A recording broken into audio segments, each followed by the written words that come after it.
It's story time with Uncle Bucky. Don't go away. Don't look at the naked women.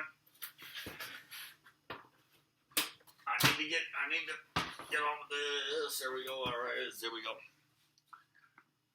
All right, where were we? You know what this is? Treasure Island.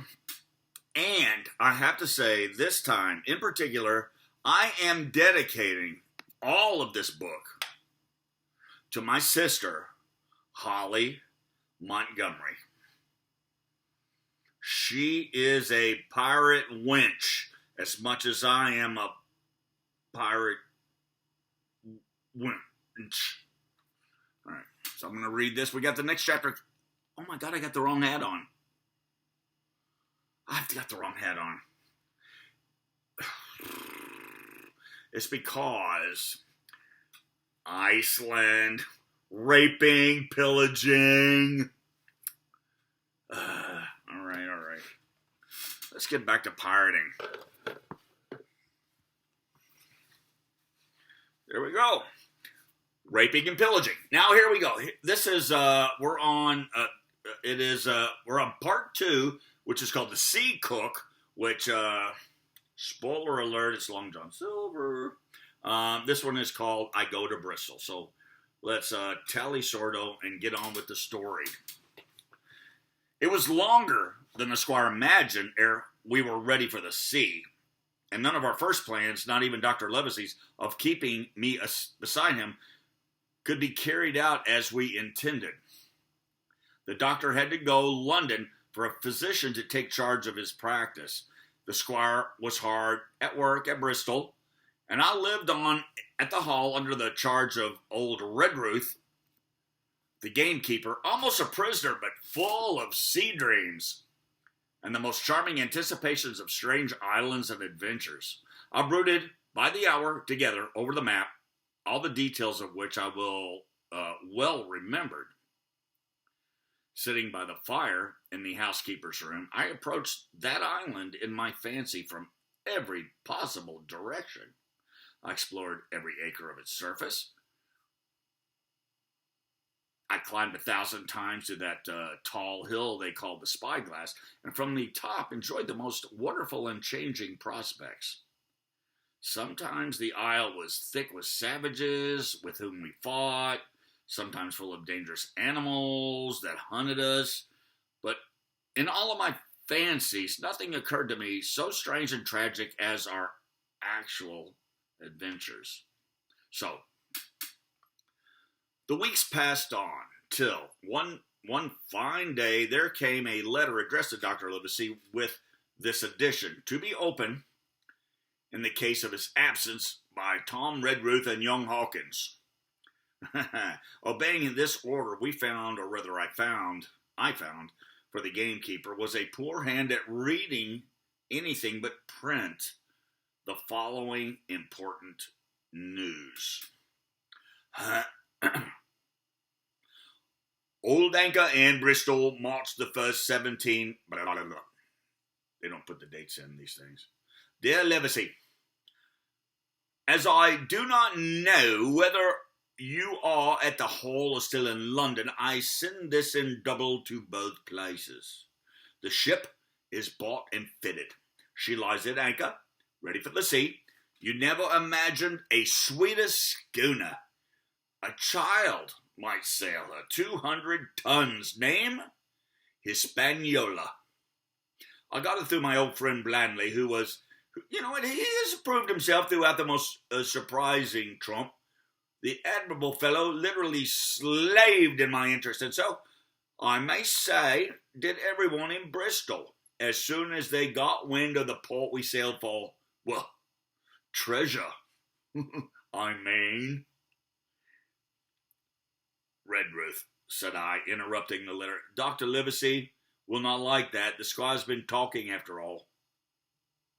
Well, who's a better right? Growled the gamekeeper. A pretty rum go if Squire ain't to talk for Dr. Livesey, I should think. Well, at that, I gave up all attempts at commentary and read straight on. Blandly himself found the Espanola, and by the most admirable management got her for the merest trifle. There is a class of men in Bristol monstrously prejudiced against Blandly. They go the length of declaring that this honest creature would do anything for money, but, that the Espanola belonged to him, and that he sold it to me absolutely high, the most transparent calumnies. None of them dare, however, to deny the merits of the ship. So far there was not a hitch. The work people, to be sure, riggers and whatnot, were most annoyingly slow, but time cured that. It was the crew that troubled me. I wished a round score of men, in case of natives, buccaneers, or the odious French. And I had the worry of deuce itself to find so much as half a dozen, till the most remarkable stroke of fortune brought me the very man that I required. I was standing on the dock when, by the merest accident, I fell in talk with him. I found he was an old sailor, kept a public house, knew all the seafaring men in Bristol, had lost his health ashore, and wanted a good berth as cook to get to sea again. He had hobbled down there that morning, he said, to get a smell of the salt. All right, well, I was monstrously touched.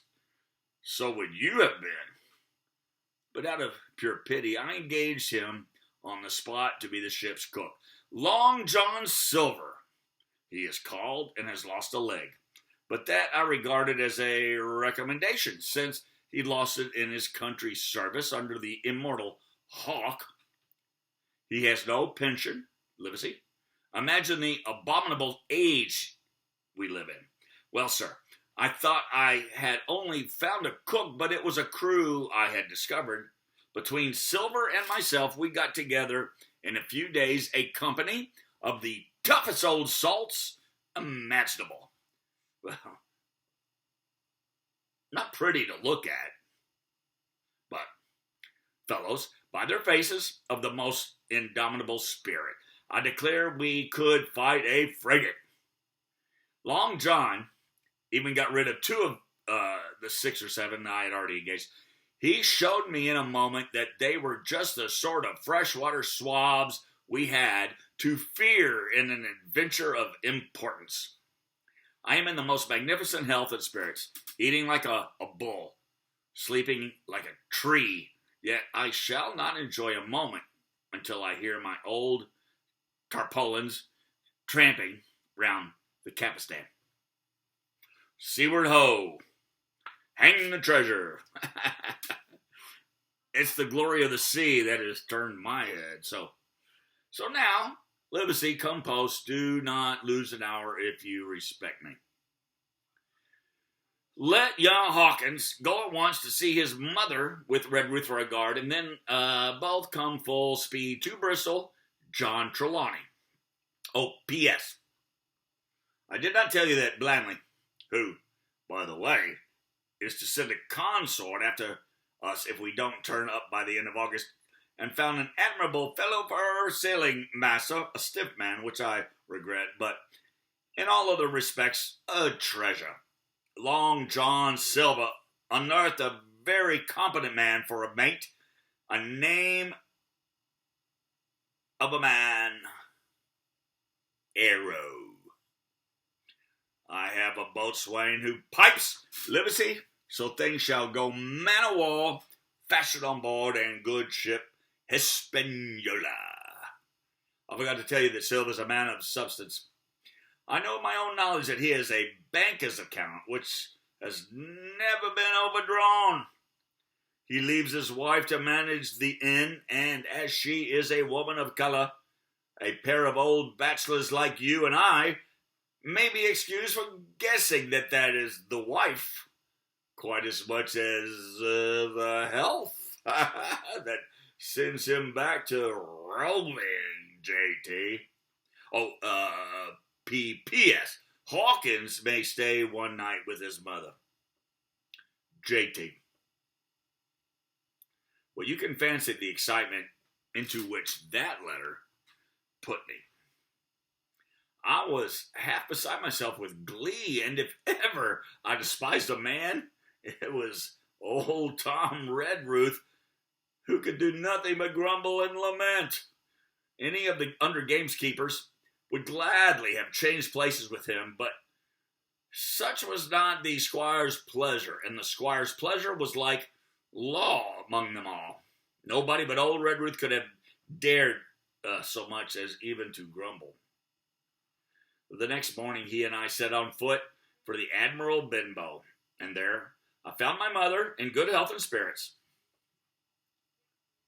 The captain, who had so long been a cause of so much discomfort, was gone where the wicked ceased from troubling. The squire had everything repaired, and the public rooms and the sign repainted, and had added some furniture. Above all, a beautiful armchair for mother at the bar. He had found her a boy as an apprentice, also so that she should not want help while I was gone. So it was on seeing the boy that I understood for the first time my situation. I had thought up to that moment of the adventures before me, not at all of the home that I was leaving.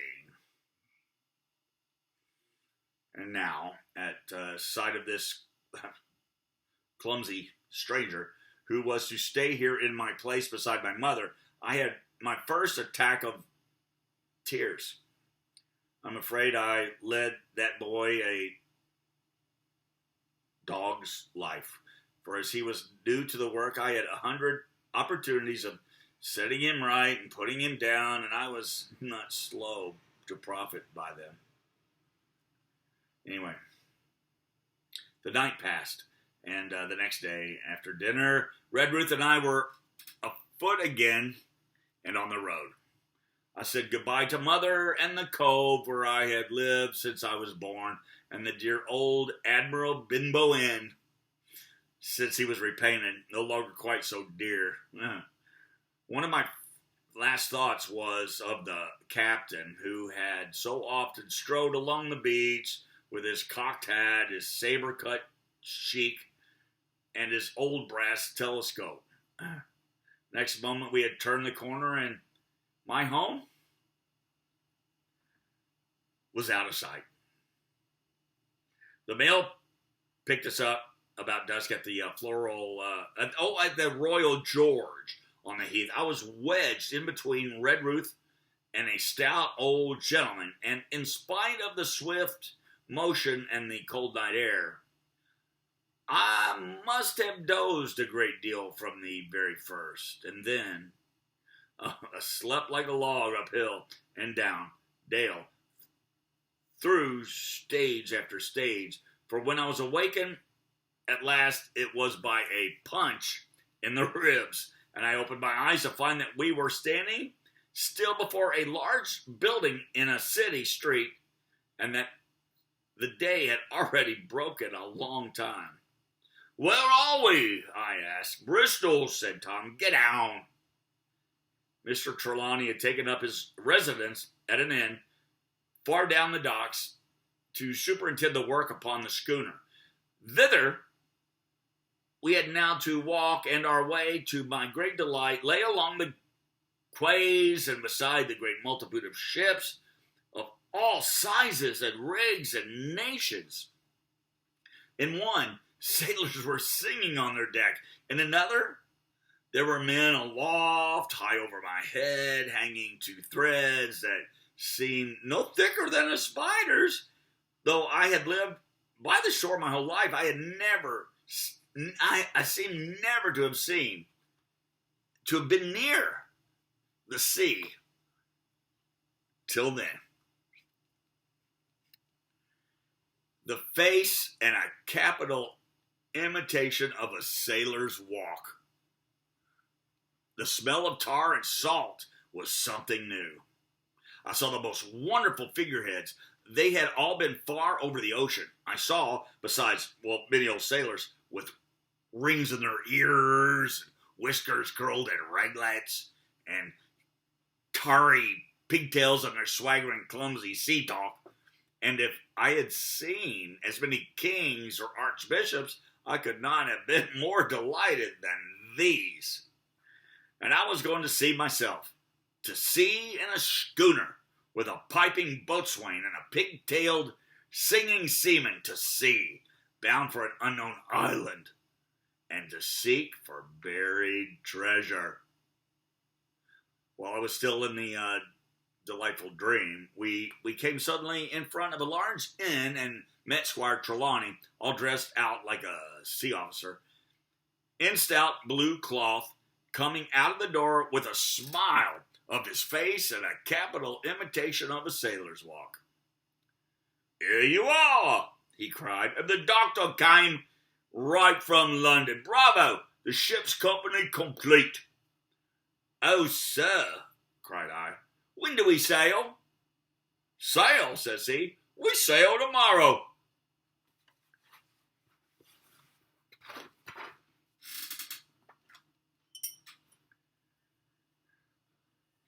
Tip your storyteller or don't. I'm obligated to